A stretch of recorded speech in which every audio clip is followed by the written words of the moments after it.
इस वक्त super market के अंदर हम लोग मौजूद हैं और इस वक्त कराची इलेक्ट्रिसिटी टीम आई हुई है यहाँ पे बिजली बिलों की अदायगी करवाने के लिए। मैं वादे तौर पर बताता चलूँ, बिल्कुल बिजली बिल अदा करने की जरूरत नहीं है। इस वक्त हम लोग तमाम लोग इसके फील्ड में मौजूद हैं, इनकी गाड़ियाँ हमने रोकी हुई हैं और इनका हमला भाग किया है यहाँ से। तो जैसे ही हमारे हाथ आते हैं इनका मुंह काला करके सुपर मार्केट में इस वक्त हम घुमाएंगे और बिल्कुल किसी किस्म के भी आप लोगों को बिल अदा करने की जरूरत नहीं। हमने कराची इलेक्ट्रिक के लिए तमाम मार्केटों को नो एरिया बनाना है।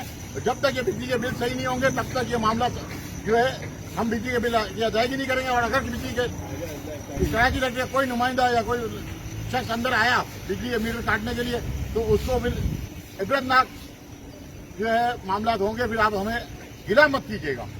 इसलिए इबरत का मकाम बना के हम इंशाल्लाह यहाँ से भेजेंगे। हमारी किसी से कोई दुश्मनी नहीं है, लेकिन कानूनी तौर पे जायज हमारा हक है एहतिजाज करने का।